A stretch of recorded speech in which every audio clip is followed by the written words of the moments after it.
നമസ്കാരം പ്രിയമുള്ളവരെ. ഇന്ന് ഇന്ത്യയിലെ ജനാധിപത്യ വിശ്വാസികളെ വലിയ തോതിൽ ഞെട്ടിച്ചുകൊണ്ട് രാജ്യത്തിൻ്റെ സമുന്നതനായ പ്രതിപക്ഷ നേതാവ് നടത്തിയ പത്രസമ്മേളനം.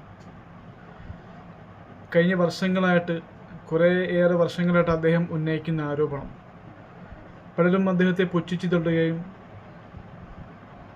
തിരഞ്ഞെടുപ്പിൽ തോറ്റതിൻ്റെ ജാള്യതയിൽ പറയുന്ന ആരോപണങ്ങളാണെന്നൊക്കെ പറഞ്ഞ് പ്രചരിപ്പിക്കുകയും ചെയ്യുകയും പപ്പുമോൻ എന്ന് പറഞ്ഞ് വിളിച്ചുകൊണ്ട് അദ്ദേഹത്തെ ആക്ഷേപിക്കുകയും ചെയ്തുകൊണ്ട് അദ്ദേഹത്തിൻ്റെ ഉന്നയിച്ച വിഷയങ്ങളെ തമസ്കരിക്കാനായിരുന്നു സംഘപരിവാറിൻ്റെയും അവരുടെ പിടിയാളികളുടെയും ശ്രമം.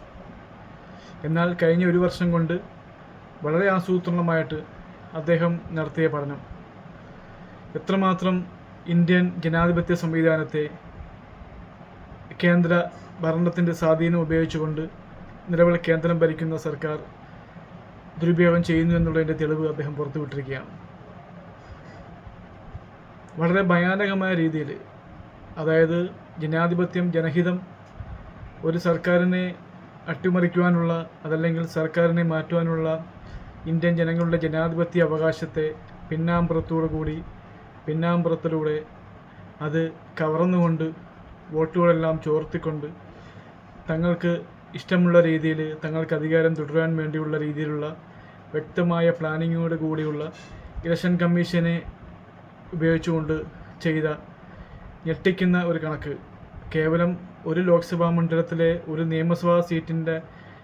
നിയമസഭാ മണ്ഡലത്തിലെ കണക്കുകൾ മാത്രമാണ് ഇന്ന് രാഹുൽ ഗാന്ധി പുറത്തുവിട്ടത്. ഇത് ഇന്ത്യയെമ്പാടും പഠനം നടത്തുകയാണെങ്കിൽ വലിയ തോതിലുള്ള ഇതിൻ്റെ ഭീകരമായ അവസ്ഥ നമുക്കെല്ലാം ഊഹിക്കാവുന്നതേ ഉള്ളൂ എന്താകുമെന്നുള്ളത്. മഹാരാഷ്ട്രയിൽ തന്നെ നടത്തിയ സർവേകളെല്ലാം ബലാബലം പ്രവചിച്ച മഹാരാഷ്ട്ര തിരഞ്ഞെടുപ്പിൽ വളരെ തുച്ഛമായ സീറ്റുകൾ മാത്രമാണ് പ്രതിപക്ഷ കോൺഗ്രസ് നേതൃത്വത്തിലുള്ള മഹാവികാസ് അഘാഡിക്ക് കിട്ടിയത്. അന്ന് തുടങ്ങിയ സംശയം, അതിന് മുന്നേ നടന്ന ഹരിയാന നിയമസഭാ തിരഞ്ഞെടുപ്പിൽ എല്ലാ സർവേകളും കോൺഗ്രസിന് അനുകൂലമായിട്ട് കോൺഗ്രസ് വിജയിക്കും എന്ന് പറഞ്ഞിരുന്ന സ്ഥാനത്ത് നമുക്കെല്ലാവർക്കും അറിയാം, TV ആ സമയത്ത് തത്സമയം നമ്മൾ ഹരിയാന തിരഞ്ഞെടുപ്പിൻ്റെ റിസൾട്ട് കണ്ടുകൊണ്ടിരുന്ന സമയത്തെല്ലാം നമുക്കെല്ലാം അറിയാം, അവസാന അരമണിക്കൂർ കൊണ്ടാണ് 10 15 സീറ്റുകളിൽ ഒറ്റയടിക്ക് BJP മുന്നിലേക്ക് വരുന്നത്. അങ്ങനെ ആ രീതിയിലുള്ള വളരെ കൃത്യമായിട്ടുള്ള ആസൂത്രണമാണ് ഇന്ത്യൻ ജനാധിപത്യ സംവിധാനത്തിൽ ഇലക്ഷൻ കമ്മീഷനെ ഉപയോഗിച്ചുകൊണ്ട് കേന്ദ്ര സർക്കാർ നടത്തിക്കൊണ്ടിരിക്കുന്നത്. അതിനുവേണ്ടിയാണ് നാളിതുവരെ ചീഫ് ഇലക്ഷൻ കമ്മീഷനെ നിയമിക്കാനുള്ള അധികാരം സുപ്രീം കോടതി ചീഫ് ജസ്റ്റിസും പ്രധാനമന്ത്രിയും രാജ്യത്തിൻ്റെ പ്രതിപക്ഷ നേതാവും അടങ്ങുന്ന 3 അംഗ സമിതിയായിരുന്നു. അതായത് 2 പേര് 2 പാർട്ടിക്കാർ, 1 സുപ്രീം കോടതി ചീഫ് ജസ്റ്റിസ്. ആ രീതിയിലായിരുന്നു നാളിതുവരെ തീരുമാനങ്ങൾ പോയിക്കൊണ്ടിരുന്നത്. എന്നാൽ ഇപ്പോൾ നിലവിൽ അതിനെ മറികടക്കാൻ വേണ്ടി നിയമം ഉണ്ടാക്കിക്കൊണ്ട് ചീഫ് ജസ്റ്റിസിനെ ഒഴിവാക്കി പ്രധാനമന്ത്രിയും ആഭ്യന്തരമന്ത്രിയും പ്രതിപക്ഷ നേതാവും മാത്രമാണ് ഇപ്പോൾ നിലവിൽ രാജ്യത്തിൻ്റെ ചീഫ് ഇലക്ഷൻ കമ്മീഷനെ നിയമിക്കേണ്ടത്. പ്രധാനമന്ത്രിയും ആഭ്യന്തരമന്ത്രിയും സ്വാഭാവികമായിട്ടൊരു പാർട്ടിക്കാരനാണ്. പ്രതിപക്ഷ നേതാവ് ഓപ്പോസിറ്റ് പാർട്ടിയുള്ള നേതാവാണ്. ആ 3-ൽ 2 ഭൂരിപക്ഷം നിലവിൽ കേന്ദ്രം ഭരിക്കുന്ന പാർട്ടിക്കുണ്ട് എന്നിരിക്കെ അവർ നിയമിക്കുന്ന രാജ്യത്തിൻ്റെ ചീഫ് ഇലക്ഷൻ കമ്മീഷണർ എങ്ങനെയാണ് എന്നുള്ളത് നമുക്ക് ഊഹിക്കാവുന്ന കാര്യമേ ഉള്ളൂ. അതുതന്നെയാണ് രാഹുൽ ഗാന്ധി കഴിഞ്ഞ കുറേ വർഷങ്ങളായിട്ട് ആരോപിച്ചുകൊണ്ടിരിക്കുന്നത്. ഇന്ന് അദ്ദേഹം ഉന്നയിച്ച തെളിവുകൾ നമ്മളെല്ലാവരും കണ്ടതാണ്.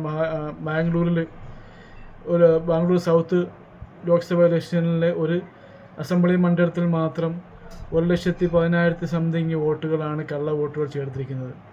അത് ഒരു ഒറ്റമുറി അഡ്രസ്സിൽ മാത്രം 50 മുതൽ 100 വരെ ആളുകളുടെ അഡ്രസ്സാണ് അതിൽ ഉൾപ്പെടുത്തിയിരിക്കുന്നത്. പലതും ഫോട്ടോ പോലും ഇല്ലാത്ത രീതിയിൽ തിരിച്ചറിയാൻ കഴിയാത്ത അവ്യക്തമായതുമായിട്ടുള്ള വോട്ടർ പട്ടിക ആണ് തയ്യാറാക്കിയിരിക്കുന്നത്. ഇതിൻ്റെയൊക്കെ ഡിജിറ്റൽ കോപ്പി രാഹുൽ ഗാന്ധിയും പ്രതിപക്ഷ കക്ഷികളൊക്കെ ചോദിച്ചപ്പോൾ കൊടുക്കാതെ തള്ളിക്കളയുകയാണ് തിരഞ്ഞെടുപ്പ് കമ്മീഷൻ ചെയ്തുകൊണ്ടിരുന്നത്.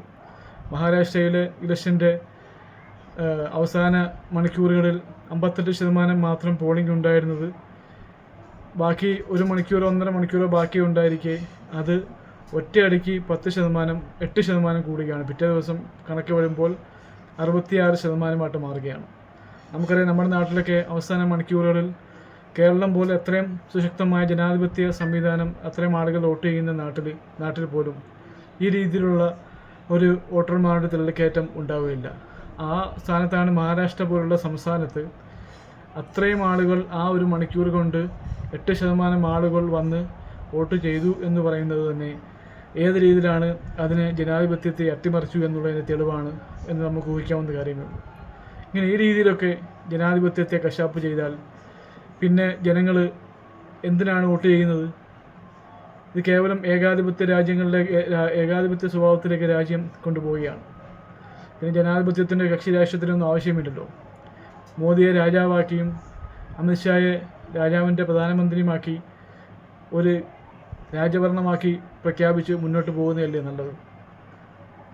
ഇത്രയൊക്കെ തെളിവുകൾ പുറത്തു വിട്ടിട്ടും നാണം കെട്ട രീതിയിൽ സ്വന്തം യുക്തി ഉപയോഗിച്ച് പോലും ചിന്തിക്കാതെ രാഹുൽ ഗാന്ധി പറഞ്ഞത് കള്ളമാണെന്ന് പ്രചരിപ്പിക്കുന്ന ആളുകൾ ഇന്നും നമ്മുടെ നാട്ടിലുണ്ട് എന്നുള്ളതാണ് ഏറ്റവും വലിയ വിരോധാഭാസം. അപ്പോൾ അതുകൊണ്ട് ഇത്തരം ഒരു പ്രവണത മുന്നോട്ട് പോയാൽ രാജ്യത്തിൻ്റെ ജനാധിപത്യം ഇനി മുന്നോട്ടുണ്ടാവുകയില്ല എന്നുള്ളതാണ് നമുക്ക് മനസ്സിലാക്കാൻ സാധിക്കുന്നത്. അപ്പം കക്ഷി രാഷ്ട്രീയ ഭേദമന്യേ BJP ഇതര രാഷ്ട്രീയ ജനാധിപത്യ സംവിധാനങ്ങളെല്ലാം ഒന്നിച്ചു നിന്നുകൊണ്ട് കൃത്യമായ വോട്ടർ പട്ടികകൾ പരിശോധിച്ചുകൊണ്ട് കൃത്യമായ രീതിയിലുള്ള ഇത്തരം കൃത്രിമത്വങ്ങൾ തുറന്നു കാണിച്ചുകൊണ്ട് ജനാധിപത്യത്തെ തിരിച്ചു പിടിച്ചില്ല എങ്കിൽ നമ്മളൊക്കെ കൊട്ടിഘോഷിച്ചിരുന്ന ഇന്ത്യയുടെ ജനാധിപത്യം, ലോകത്തിലെ ഏറ്റവും വലിയ മഹത്തരമായ ജനാധിപത്യ രാജ്യമെന്ന് നമ്മളൊക്കെ അഭിമാനം കൊണ്ടിരുന്ന നമ്മുടെ രാജ്യം ഇന്ന് ചില ആളുകളുടെ കയ്യിലെ കളിപ്പാവയായിട്ട് മാറി ജനാധിപത്യത്തെ ഞെക്കി കൊന്ന് ഏകാധിപത്യ ശൈലിയിലേക്ക് കൊണ്ടുപോവുകയാണ്. അതുകൊണ്ട് നമുക്ക് രാഹുൽ ഗാന്ധിക്കൊപ്പം, ഇന്ത്യ മുന്നണിക്കൊപ്പം BJP വിരുദ്ധ പക്ഷത്ത് അണിനിരന്നുകൊണ്ട് രാജ്യത്തിൻ്റെ ജനാധിപത്യവും മതേതരത്വവും തിരിച്ചു പിടിക്കാൻ നമുക്കൊന്നിച്ചൊന്നായി പോരാടാം. നന്ദി, നമസ്കാരം.